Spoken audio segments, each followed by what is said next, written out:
The Adventure of the Bruce-Partington Plans. In the third week of November, in the year 1895, a dense yellow fog settled down upon London. From the Monday to the Thursday I doubt whether it was ever possible from our windows in Baker Street to see the loom of the opposite houses. The first day Holmes had spent in cross-indexing his huge book of references. The second and third had been patiently occupied upon a subject which he had recently made his hobby, the music of the Middle Ages. But when, for the fourth time, after pushing back our chairs from breakfast we saw the greasy, heavy brown swirl still drifting past us and condensing in oily drops upon the window panes, my comrade's impatient and active nature could endure this drab existence no longer. He paced restlessly about our sitting room in a fever of suppressed energy, biting his nails, tapping the furniture, and chafing against inaction. "Nothing of interest in the paper, Watson," he said. In was aware that by anything of interest, Holmes meant anything of criminal interest. There was the news of a revolution, of a possible war, and of an impending change of government, but these did not come within the horizon of my companion. I could see nothing recorded in the shape of crime which was not commonplace and futile. Holmes groaned and resumed his restless meanderings. "The London criminal is certainly a dull fellow," said he in the querulous voice of the sportsman whose game has failed him. "Look out this window, Watson.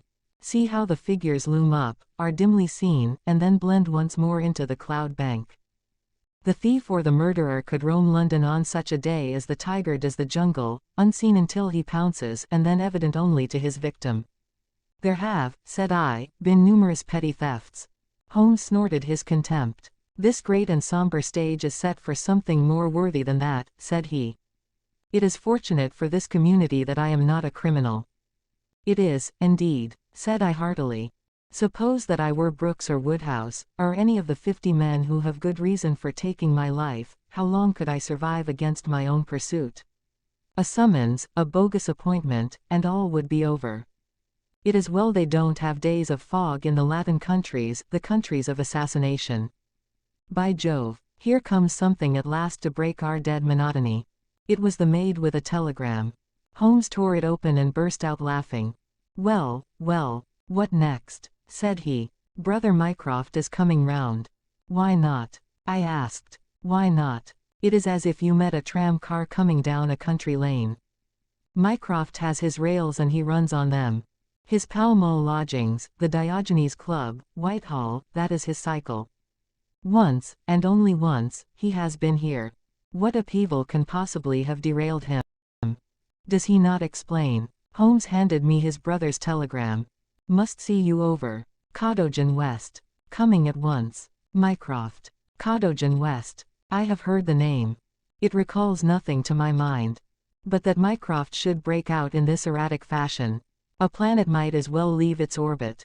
By the way, do you know what Mycroft is?" I had some vague recollection of an explanation at the time of the adventure of the Greek interpreter. "You told me that he had some small office under the British government." Holmes chuckled. "I did not know you quite so well in those days. One has to be discreet when one talks of high matters of state. You were right in thinking that he under the British government. You would also be right in a sense if you said that occasionally he is the British government. My dear Holmes, I thought I might surprise you.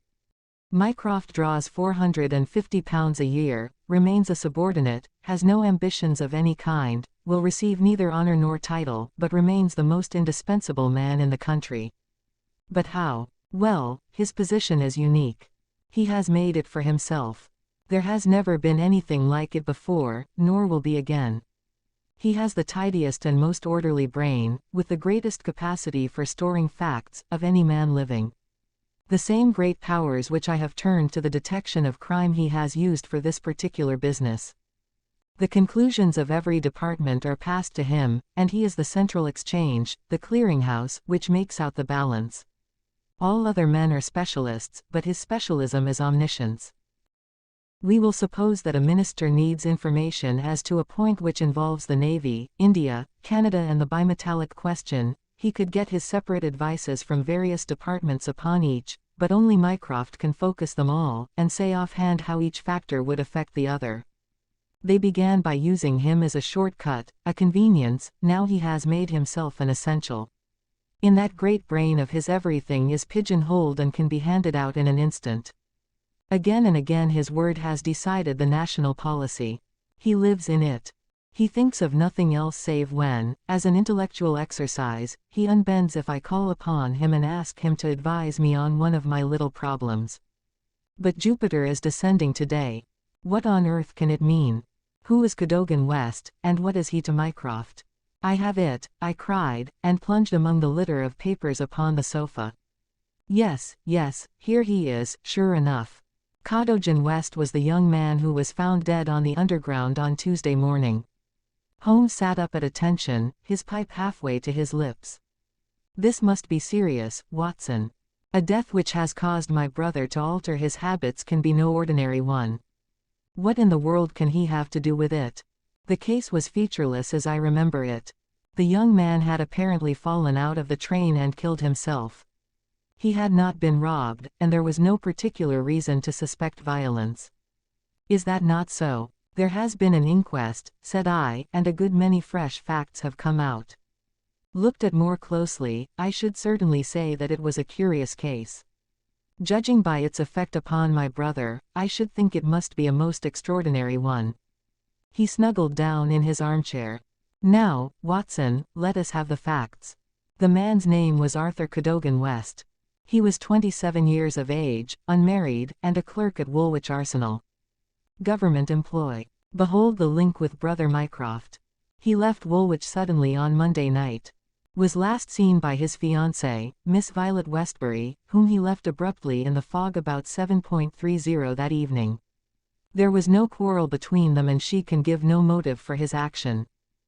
The next thing heard of him was when his dead body was discovered by a plate layer named Mason, just outside Aldgate Station on the Underground system in London.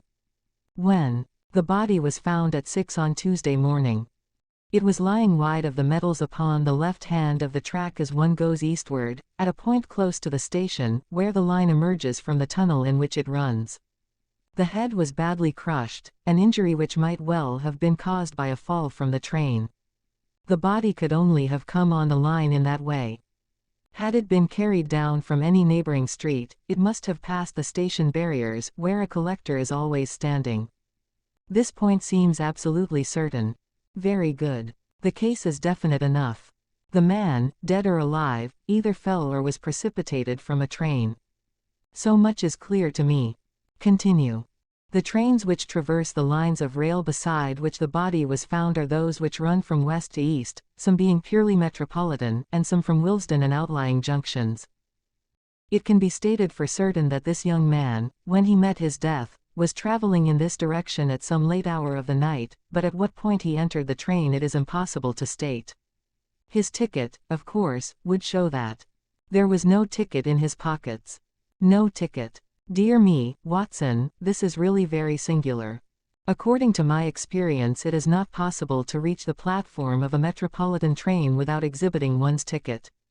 Presumably, then, the young man had one. Was it taken from him in order to conceal the station from which he came? It is possible. Or did he drop it in the carriage? That is also possible. But the point is of curious interest. I understand that there was no sign of robbery. Apparently not. There is a list here of his possessions. His purse contained £2.15. He had also a cheque book on the Woolwich branch of the Capital and Counties Bank. Through this his identity was established. There were also 2 dress circle tickets for the Woolwich Theatre, dated for that very evening. Also a small packet of technical papers. Holmes gave an exclamation of satisfaction. There we have it at last, Watson. British Government, Woolwich. Arsenal, technical papers, Brother Mycroft, the chain is complete. But here he comes, if I am not mistaken, to speak for himself. A moment later the tall and portly form of Mycroft Holmes was ushered into the room. Heavily built and massive, there was a suggestion of uncouth physical inertia in the figure, but above this unwieldy frame there was perched a head so masterful in its brow, so alert in its steel-gray, deep-set eyes, so firm in its lips, and so subtle in its play of expression, that after the first glance one forgot the gross body and remembered only the dominant mind. At his heels came our old friend Lestrade, of Scotland Yard, thin and austere. The gravity of both their faces foretold some weighty quest. The detective shook hands without a word. Mycroft Holmes struggled out of his overcoat and subsided into an armchair. "A most annoying business, Sherlock," said he. "I extremely dislike altering my habits, but the powers that be would take no denial. In the present state of Siam it is most awkward that I should be away from the office. But it is a real crisis. I have never seen the Prime Minister so upset. As to the Admiralty, it is buzzing like an overturned beehive. Have you read up the case?" "We have just done so." "What were the technical papers?" "Ah, there's the point. Fortunately, it has not come out. The press would be furious if it did. The papers which this wretched youth had in his pocket were the plans of the Bruce-Partington submarine." Mycroft Holmes spoke with a solemnity which showed his sense of the importance of the subject. His brother and I sat expectant. "Surely you have heard of it?" "I thought everyone had heard of it. Only as a name. Its importance can hardly be exaggerated. It has been the most jealously guarded of all government secrets. You may take it from me that naval warfare becomes impossible within the radius of a Bruce-Partington's operation. 2 years ago a very large sum was smuggled through the estimates and was expended in acquiring a monopoly of the invention. Every effort has been made to keep the secret. The plans, which are exceedingly intricate, comprising some 30 separate patents, each essential to the working of the whole, are kept in an elaborate safe in a confidential office adjoining the arsenal, with burglar-proof doors and windows. Under no conceivable circumstances were the plans to be taken from the office. If the chief constructor of the Navy desired to consult them, even he was forced to go to the Woolwich office for the purpose. And yet here we find them in the pocket of a dead junior clerk in the heart of London. From an official point of view it's simply awful. But you have recovered them." "No, Sherlock, no. That's the pinch. We have not. 10 papers were taken from Woolwich. There were 7 in the pocket of Cadogan West. The 3 most essential are gone, stolen, vanished. You must drop everything, Sherlock. Never mind your usual petty puzzles of the police court. It's a vital international problem that you have to solve. Why did Cadogan West take the papers? Where are the missing ones? How did he die? How came his body where it was found? How can the evil be set right? Find an answer to all these questions, and you will have done good service for your country. Why do you not solve it yourself, Mycroft? You can see as far as I. Possibly, Sherlock. But it is a question of getting details. Give me your details, and from an armchair I will return you an excellent expert opinion. But to run here and run there, to cross-question railway guards, and lie on my face with a lens to my eye, it is not my métier. No, you are the one man who can clear the matter up. If you have a fancy to see your name in the next honors list." My friend smiled and shook his head. "I play the game for the game's own sake," said he. "But the problem certainly presents some points of interest, and I shall be very pleased to look into it. Some more facts, please. I have jotted down the more essential ones upon this sheet of paper, together with a few addresses which you will find of service." The actual official guardian of the papers is the famous government expert, Sir James Walter, whose decorations and subtitles fill 2 lines of a book of reference. He has grown grey in the service, is a gentleman, a favoured guest in the most exalted houses, and, above all, a man whose patriotism is beyond suspicion. He is one of 2 who have a key of the safe. I may add that the papers were undoubtedly in the office during working hours on Monday, and that Sir James left for London about 3 o'clock taking his key with him. He was at the house of Admiral Sinclair at Berkeley Square during the whole of the evening when this incident occurred. Has the fact been verified? Yes, his brother, Colonel Valentine Walter, has testified to his departure from Woolwich, and Admiral Sinclair to his arrival in London, so Sir James is no longer a direct factor in the problem. Who was the other man with a key? The senior clerk and draughtsman, Mr. Sidney Johnson. He is a man of 40, married, with 5 children. He is a silent, morose man, but he has, on the whole, an excellent record in the public service. He is unpopular with his colleagues, but a hard worker. According to his own account, corroborated only by the word of his wife, he was at home the whole of Monday evening after office hours, and his key has never left the watch chain upon which it hangs. Tell us about Cadogan West.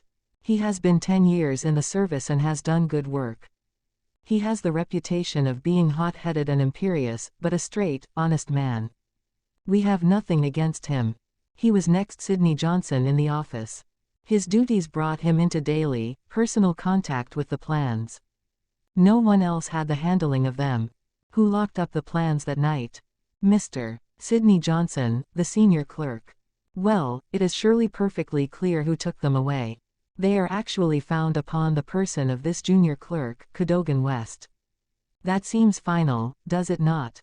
It does, Sherlock, and yet it leaves so much unexplained. In the first place, why did he take them? I presume they were of value. He could have got several thousands for them very easily. Can you suggest any possible motive for taking the papers to London except to sell them? No, I cannot. Then we must take that as our working hypothesis. Young West took the papers. Now this could only be done by having a false key. Several false keys. He had to open the building and the room. He had, then, several false keys.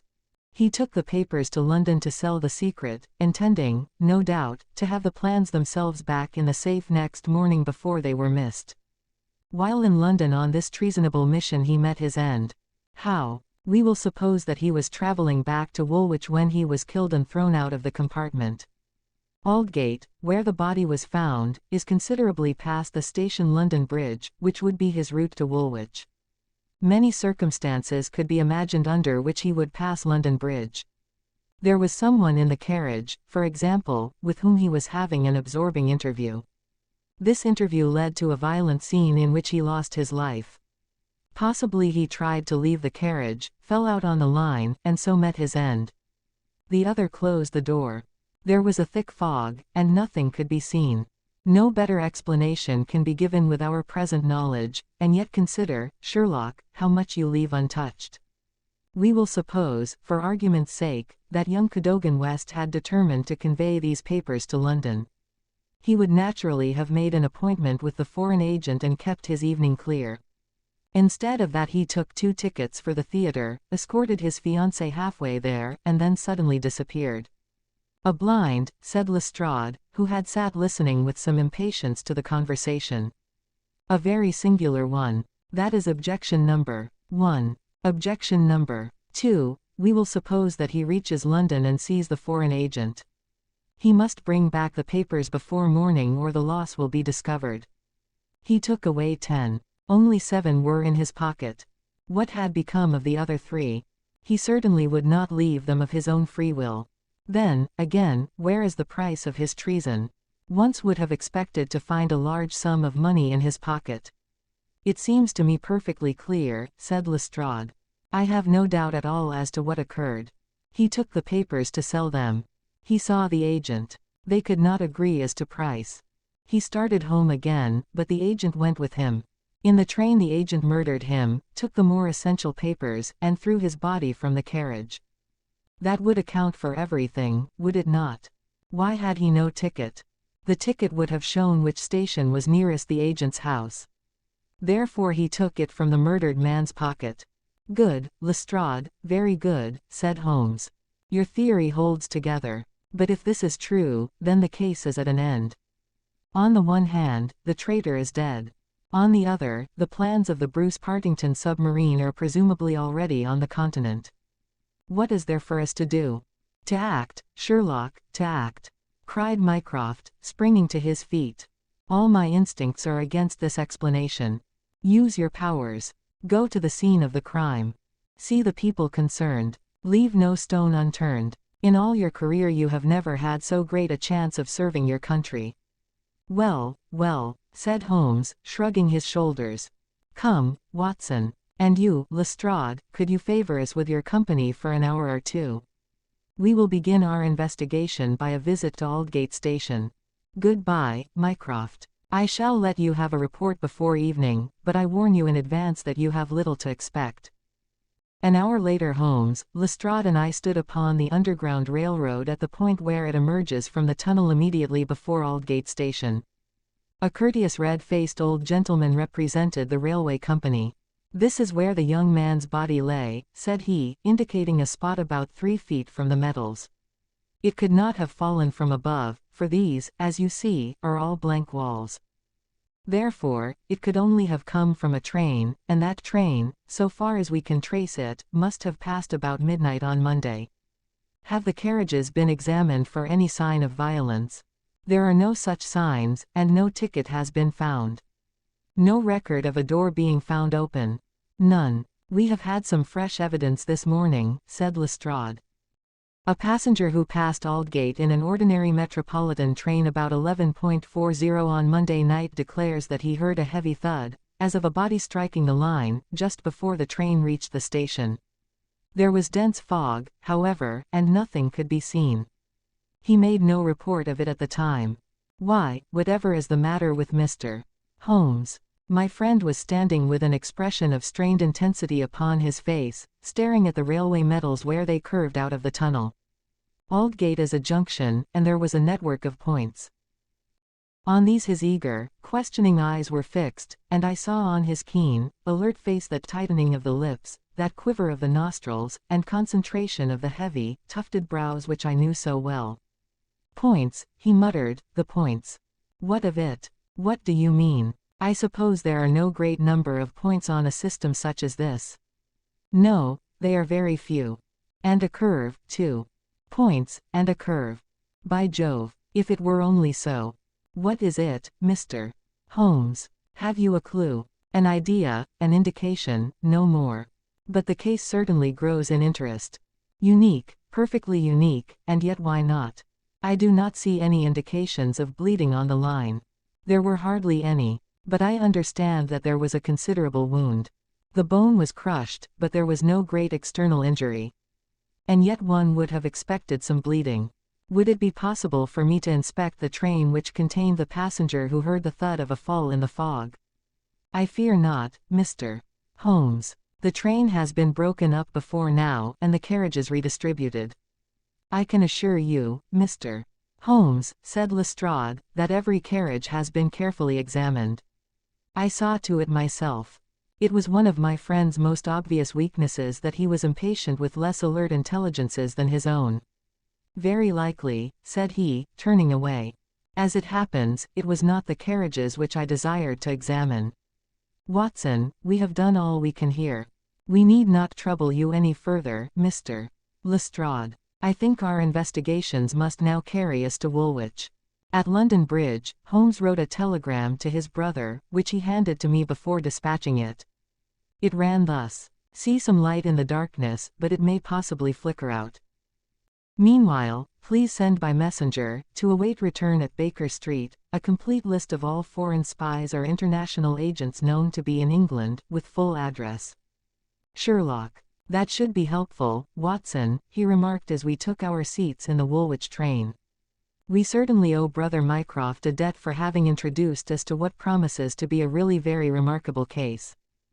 His eager face still wore that expression of intense and high-strung energy, which showed me that some novel and suggestive circumstance had opened up a stimulating line of thought. "See the foxhound with hanging ears and drooping tail as it lolls about the kennels, and compare it with the same hound as, with gleaming eyes and straining muscles, it runs upon a breast-high scent." Such was the change in Holmes since the morning.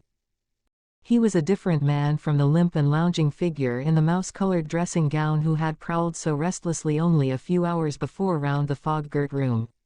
"There is material here. There is scope," said he. "I am dull indeed not to have understood its possibilities. Even now they are dark to me. The end is dark to me also, but I have hold of one idea which may lead us far. The man met his death elsewhere, and his body was on the roof of a carriage." "On the roof. Remarkable, is it not? But consider the facts. Is it a coincidence that it is found at the very point where the train pitches and sways as it comes round on the points? Is not that the place where an object upon the roof might be expected to fall off? The points would affect no object inside the train. Either the body fell from the roof, or a very curious coincidence has occurred. But now consider the question of the blood. Of course, there was no bleeding on the line if the body had bled elsewhere. Each fact is suggestive in itself. Together they have a cumulative force. And the ticket, too. I cried. Exactly. We could not explain the absence of a ticket.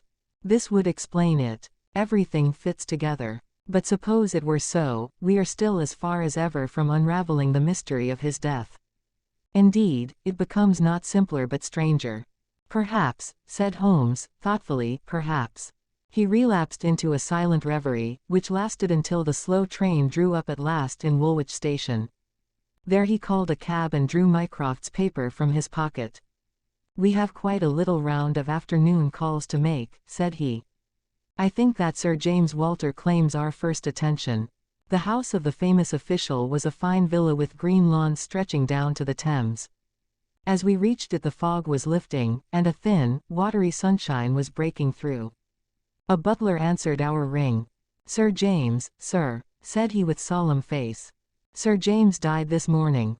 "Good heavens!" cried Holmes in amazement. "How did he die? Perhaps you would care to step in, sir, and see his brother, Colonel Valentine." "Yes, we had best do so." We were ushered into a dim-lit drawing-room, where an instant later we were joined by a very tall, handsome, light-haired man of 50, the younger brother of the dead scientist. His wild eyes, stained cheeks, and unkempt hair all spoke of the sudden blow which had fallen upon the household. He was hardly articulate as he spoke of it. "It was this horrible scandal," said he. "My brother, Sir James, was a man of very sensitive honor, and he could not survive such an affair. It broke his heart. He was always so proud of the efficiency of his department, and this was a crushing blow. We had hoped that he might have given us some indications which would have helped us to clear the matter up. I assure you that it was all a mystery to him as it is to you and to all of us. He had already put all his knowledge at the disposal of the police. Naturally he had no doubt that Cadogan West was guilty. But all the rest was inconceivable. You cannot throw any new light upon the affair. I know nothing myself save what I have read or heard. I have no desire to be discourteous, but you can understand, Mr. Holmes, that we are much disturbed at present, and I must ask you to hasten this interview to an end." "This is indeed an unexpected development," said my friend when we had regained the cab. "I wonder if the death was natural, or whether the poor old fellow killed himself. If the latter, may it be taken as some sign of self-reproach for duty neglected. We must leave that question to the future. Now we shall turn to the Cadogan Wests. A small but well-kept house in the outskirts of the town sheltered the bereaved mother. The old lady was too dazed with grief to be of any use to us, but at her side was a white-faced young lady, who introduced herself as Miss Violet Westbury, the fiancée of the dead man, and the last to see him upon that fatal night. "I cannot explain it, Mr. Holmes," she said. "I have not shut an eye since the tragedy, thinking, night and day, what the true meaning of it can be. Arthur was the most single-minded, chivalrous, patriotic man upon earth. He would have cut his right hand off before he would sell a state secret confided to his keeping. It is absurd, impossible, preposterous to anyone who knew him. But the facts, Miss Westbury. Yes, I admit I cannot explain them. Was he in any want of money? No, his needs were very simple and his salary ample. He had saved a few hundreds, and we were to marry at the new year. No signs of any mental excitement. Come, Miss Westbury, be absolutely frank with us." The quick eye of my companion had noted some change in her manner. She colored and hesitated. "Yes," she said at last, "I had a feeling that there was something on his mind." "For long?" "Only for the last week or so. He was thoughtful and worried. Once I pressed him about it. He admitted that there was something, and that it was concerned with his official life. 'It is too serious for me to speak about, even to you,' said he. I could get nothing more." Holmes looked grave. "Go on, Miss Westbury. Even if it seems to tell against him, go on. We cannot say what it may lead to." "Indeed, I have nothing more to tell. Once or twice it seemed to me that he was on the point of telling me something. He spoke one evening of the importance of the secret, and I have some recollection that he said that no doubt foreign spies would pay a great deal to have it." My friend's face grew graver still. "Anything else?" He said that we were slack about such matters, that it would be easy for a traitor to get the plans. Was it only recently that he made such remarks? Yes, quite recently. Now tell us of that last evening. We were to go to the theater. The fog was so thick that a cab was useless. We walked, and our way took us close to the office. Suddenly he darted away into the fog. Without a word. He gave an exclamation, that was all. I waited but he never returned. Then I walked home. Next morning, after the office opened, they came to inquire. About 12 o'clock we heard the terrible news. Oh, Mr. Holmes, if you could only save his honor. It was so much to him. Holmes shook his head sadly. Come, Watson, said he, our ways lie elsewhere. Our next station must be the office from which the papers were taken. It was black enough before against this young man, but our inquiries make it blacker, he remarked as the cab lumbered off. His coming marriage gives a motive for the crime. He naturally wanted money. The idea was in his head, since he spoke about it. He nearly made the girl an accomplice in the treason by telling her his plans. It is all very bad. But surely, Holmes' character goes for something. Then, again, why should he leave the girl in the street and dart away to commit a felony? Exactly. There are certainly objections. But it is a formidable case which they have to meet. Mr. Sidney Johnson, the senior clerk, met us at the office and received us with that respect which my companion's card always commanded. He was a thin, gruff, bespectacled man of middle age, his cheeks haggard, and his hands twitching from the nervous strain to which he had been subjected. It is bad, Mr.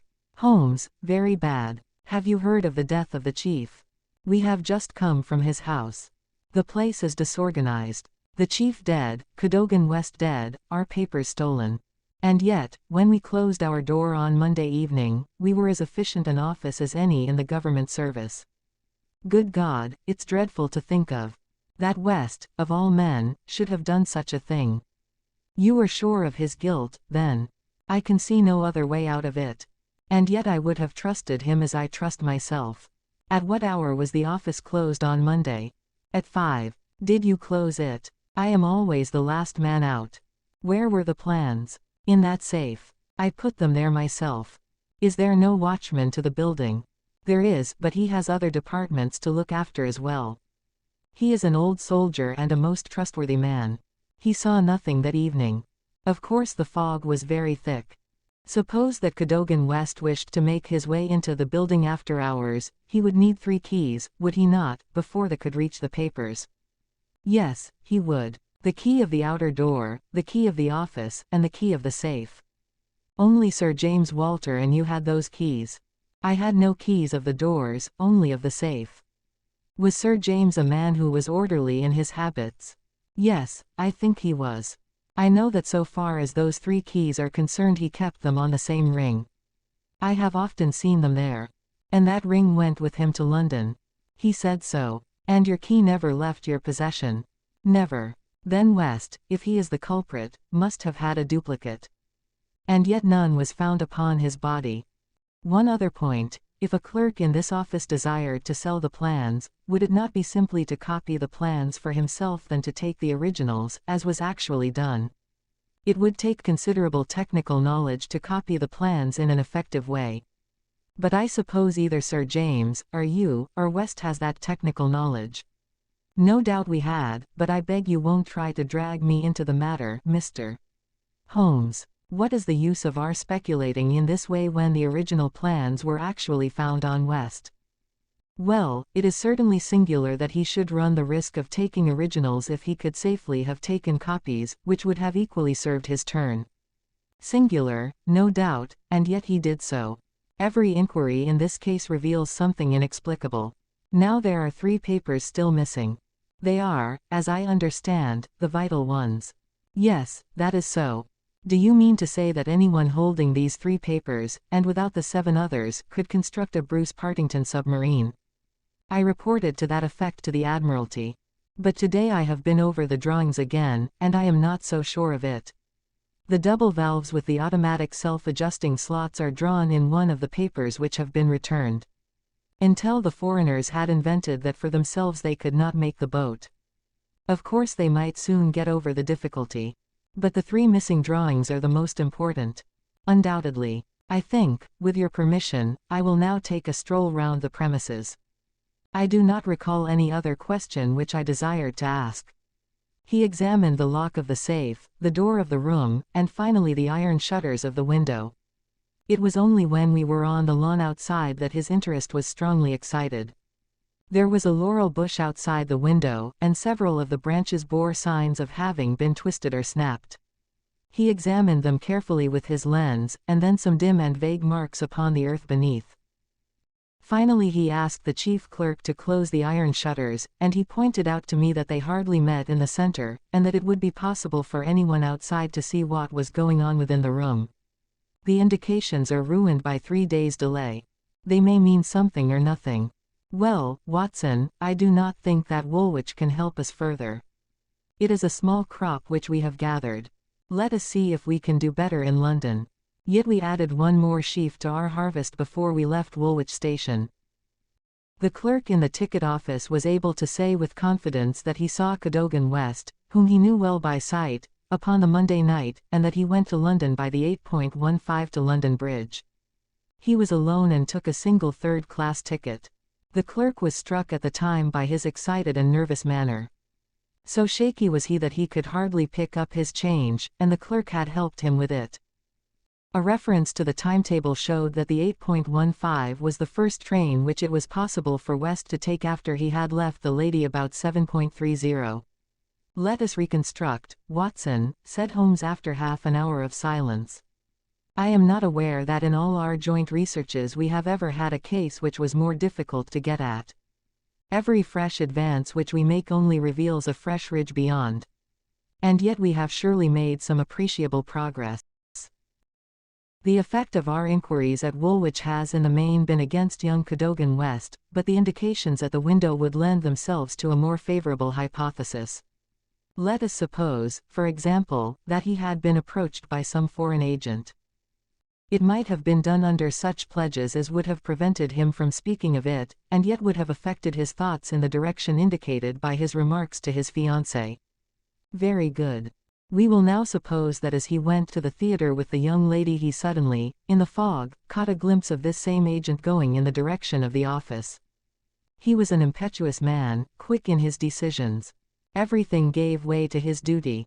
He followed the man, reached the window, saw the abstraction of the documents, and pursued the thief.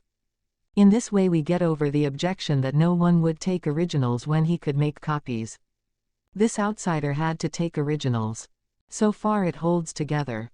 What is the next step? Then we come into difficulties. One would imagine that under such circumstances the first act of young Cadogan West would be to seize the villain and raise the alarm. Why did he not do so? Could it have been an official superior who took the papers? That would explain West's conduct. Or could the chief have given West the slip in the fog, and West started at once to London to head him off from his own rooms, presuming that he knew where the rooms were? The call must have been very pressing, since he left his girl standing in the fog and made no effort to communicate with her. Our scent runs cold here, and there is a vast gap between either hypothesis and the laying of West's body, with 7 papers in his pocket, on the roof of a metropolitan train. My instinct now is to work form the other end. If Mycroft has given us the list of addresses, we may be able to pick our man and follow 2 tracks instead of 1. Surely enough, a note awaited us at Baker Street. A government messenger had brought it post-haste. Holmes glanced at it and threw it over to me. There are numerous small fry, but few who would handle so big an affair. The only men worth considering are Adolphe Mayer, of 13 Great George Street, Westminster, Louis Le Rothier, of Campden Mansions, Notting Hill, and Hugo Oberstein, 13 Caulfield Guard. The only men worth considering are Adolphe Mayer, of 13 Great George Street, Westminster, Louis Le Rothier, of Campden Mansions, Notting Hill, and Hugo Oberstein, 13 Caulfield Gardens, Kensington. George Street, Westminster, Louis Le Rothier, of Campden Mansions, Notting Hill, and Hugo Oberstein, 13 Caulfield Gardens, Kensington. The latter was known to be in town on Monday and is now reported as having left. Glad to hear you have seen some light. The cabinet awaits your final report with the utmost anxiety. Urgent representations have arrived from the very highest quarter. The whole force of the state is at your back if you should need it. Mycroft. I'm afraid, said Holmes, smiling, that all the Queen's horses and all the Queen's men cannot avail in this matter. He had spread out his big map of London and leaned eagerly over it. Well, well, said he presently with an exclamation of satisfaction, things are turning a little in our direction at last. Why, Watson, I do honestly believe that we are going to pull it off, after all. He slapped me on the shoulder with a sudden burst of hilarity. I am going out now. It is only a reconnaissance. I will do nothing serious without my trusted comrade and biographer at my elbow. Do you stay here, and the odds are that you will see me again in an hour or two. If time hangs heavy, get foolscap and a pen, and begin your narrative of how we saved the state. I felt some reflection of his elation in my own mind, for I knew well that he would not depart so far from his usual austerity of demeanor unless there was good cause for exultation. All the long November evening I waited, filled with impatience for his return. At last, shortly after 9 o'clock, there arrived a messenger with a note. Am dining at Goldini's restaurant, Gloucester Road, Kensington. Please come at once and join me there.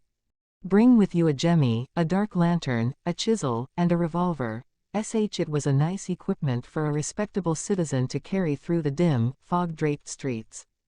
I stowed them all discreetly away in my overcoat and drove straight to the address given. There sat my friend at a little round table near the door of the garish Italian restaurant. Have you had something to eat? Then join me in a coffee and curacao. Try one of the proprietor's cigars. They are less poisonous than one would expect. Have you the tools? They are here, in my overcoat. Excellent. Let me give you a short sketch of what I have done, with some indication of what we are about to do. Now it must be evident to you, Watson, that this young man's body was placed on the roof of the train. That was clear from the instant that I determined the fact that it was from the roof, and not from a carriage, that he had fallen. Could it not have been dropped from a bridge? I should say it was impossible. If you examine the roofs you will find that they are slightly rounded, and there is no railing round them. Therefore, we can say for certain that young Cadogan West was placed on it. How could he be placed there? That was the question which we had to answer. There is only one possible way. You are aware that the underground runs clear of tunnels at some points in the West End. I had a vague memory that as I have traveled by it I have occasionally seen windows just above my head. Now, suppose that a train halted under such a window, would there be any difficulty in laying a body upon the roof? It seems most improbable. We must fall back upon the old axiom that when all other contingencies fail, whatever remains, however improbable, must be the truth. Here all other contingencies have failed. When I found that the leading international agent, who had just left London, lived in a row of houses which abutted upon the underground, I was so pleased that you were a little astonished at my sudden frivolity. Oh, that was it, was it? Yes, that was it. Mr. Hugo Oberstein, of 13 Caulfield Gardens, had become my objective. I began my operations at Gloucester Road Station, where a very helpful official walked with me along the track and allowed me to satisfy myself not only that the back stair windows of Caulfield Gardens open on the line but the even more essential fact that, owing to the intersection of one of the larger railways, the underground trains are frequently held motionless for some minutes at that very spot. Splendid, Holmes. You have got it. So far, Watson. We advance, but the goal is afar. Well, having seen the back of Caulfield Gardens, I visited the front and satisfied myself that the bird was indeed flown. It is a considerable house, unfurnished, so far as I could judge, in the upper rooms. Oberstein lived there with a single valet, who was probably a confederate entirely in his confidence. We must bear in mind that Oberstein has gone to the continent to dispose of his booty, but not with any idea of flight, for he had no reason to fear a warrant, and the idea of an amateur domiciliary visit would certainly never occur to him. Yet that is precisely what we are about to make. Could we not get a warrant and legalize it? Hardly on the evidence. What can we hope to do? We cannot tell what correspondence may be there. I don't like it, Holmes. My dear fellow, you shall keep watch in the street. I'll do the criminal part. It's not a time to stick at trifles. Think of Mycroft's note, of the Admiralty, the Cabinet, the exalted person who waits for news. We are bound to go. My answer was to rise from the table. You were right, Holmes. We are bound to go. He sprang up and shook me by the hand. I knew you would not shrink at the last, said he, and for a moment I saw something in his eyes which was nearer to tenderness than I had ever seen. The next instant he was his masterful, practical self once more. It is nearly half a mile, but there is no hurry.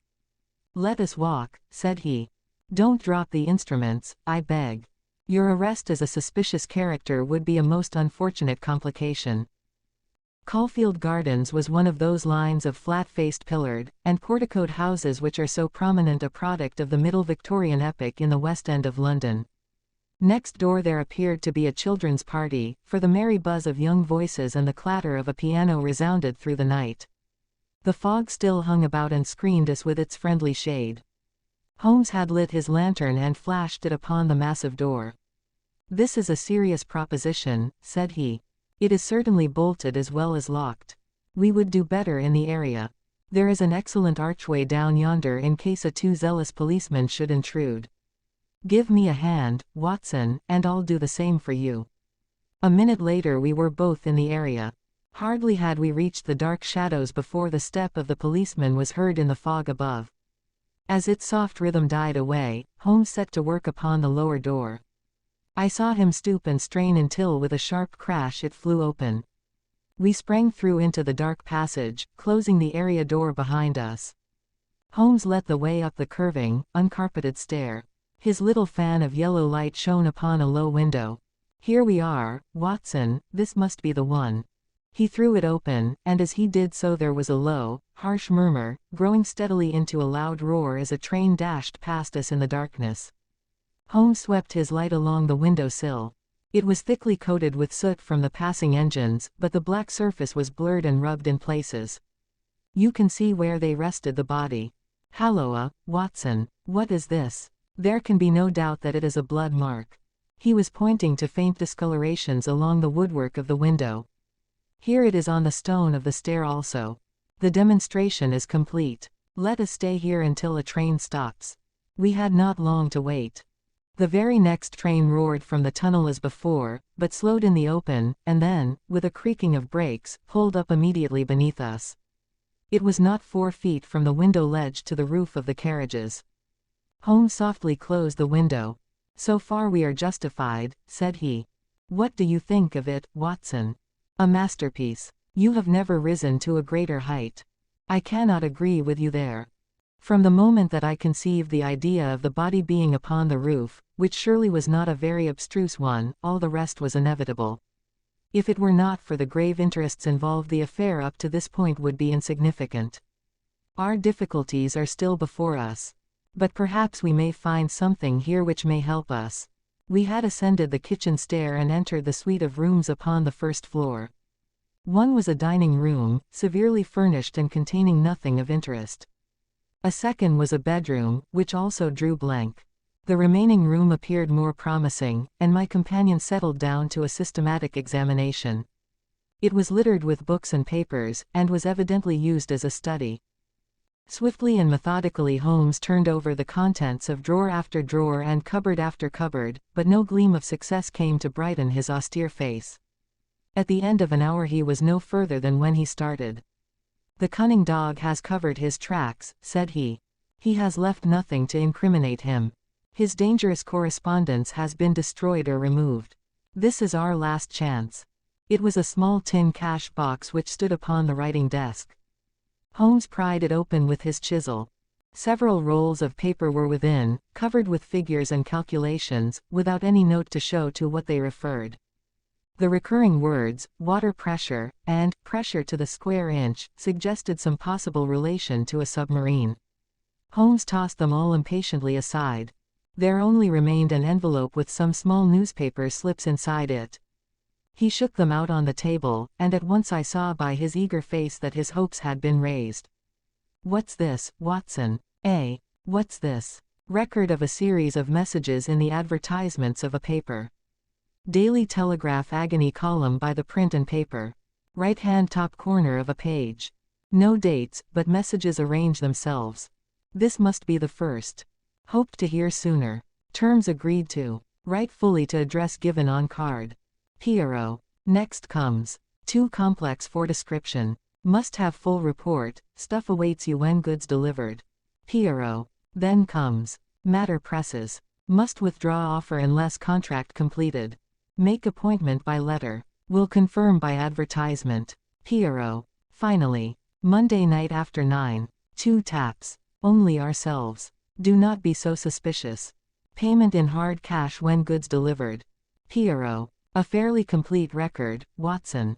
If we could only get at the man at the other end. He sat lost in thought, tapping his fingers on the table. Finally he sprang to his feet. Well, perhaps it won't be so difficult, after all. There is nothing more to be done here, Watson. I think we might drive round to the offices of the Daily Telegraph, and so bring a good day's work to a conclusion. Mycroft, Holmes and Lestrade had come round by appointment after breakfast next day, and Sherlock Holmes had recounted to them our proceedings of the day before. The professional shook his head over our confessed burglary. "We can't do these things in the force, Mr. Holmes," said he. "No wonder you get results that are beyond us. But some of these days you'll go too far, and you'll find yourself and your friend in trouble. For England, home and beauty, Watson? Martyrs on the altar of our country. But what do you think of it, Mycroft?" "Excellent, Sherlock. Admirable. But what use will you make of it?" Holmes picked up the Daily Telegraph which lay upon the table. "Have you seen Pierrot's advertisement today?" "What? Another one?" "Yes, here it is. Tonight. Same hour. Same place. 2 taps. Most vitally important. Your own safety at stake." "Pierrot. By George," cried Lestrade. "If he answers that we've got him. That was my idea when I put it in. I think if you could both make it convenient to come with us about 8 o'clock to Caulfield Gardens, we might possibly get a little nearer to a solution." One of the most remarkable characteristics of Sherlock Holmes was his power of throwing his brain out of action and switching all his thoughts onto lighter things whenever he had convinced himself that he could no longer work to advantage. I remember that during the whole of that memorable day he lost himself in a monograph which he had undertaken upon the polyphonic motets of Lassus. For my own part, one had none of this power of detachment, and the day, in consequence, appeared to be interminable. The great national importance of the issue, the suspense in high quarters, the direct nature of the experiment which we were trying, all combined to work upon my nerve. It was a relief to me when at last, after a light dinner, we set out upon our expedition.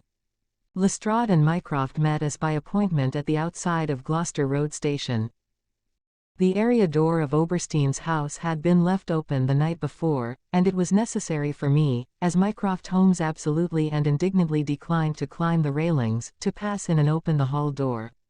By 9 o'clock we were all seated in the study, waiting patently for our man.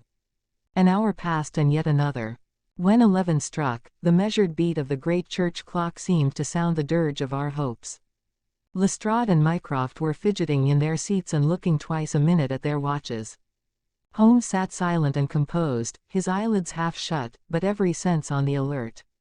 He raised his head with a sudden jerk. "He is coming," said he. There had been a furtive step past the door. Now it returned. We heard a shuffling sound outside, and then 2 sharp taps with the knocker. Holmes rose, motioning us to remain seated. The gas in the hall was a mere point of light. He opened the outer door, and then as a dark figure slipped past him he closed and fastened it. "This way," we heard him say, and a moment later our man stood before us. Holmes had followed him closely, and as the man turned with a cry of surprise and alarm he caught him by the collar and threw him back into the room. Before our prisoner had recovered his balance the door was shut and Holmes standing with his back against it. The man glared round him, staggered, and fell senseless upon the floor. With the shock, his broad-brimmed hat flew from his head, his cravat slipped sewn from his lips, and there were the long light beard and the soft, handsome delicate features of Colonel Valentine Walter. Holmes gave a whistle of surprise. You can write me down an ass this time, Watson, said he. This was not the bird that I was looking for. Who is he? Asked Mycroft eagerly. The younger brother of the late Sir James Walter, the head of the submarine department. Yes, yes, I see the fall of the cards. He is coming too. I think that you had best leave his examination to me. We had carried the prostrate body to the sofa. Now our prisoner sat up, looked round him with a horror-stricken face, and passed his hand over his forehead, like one who cannot believe his own senses. What is this? He asked. I came here to visit Mr.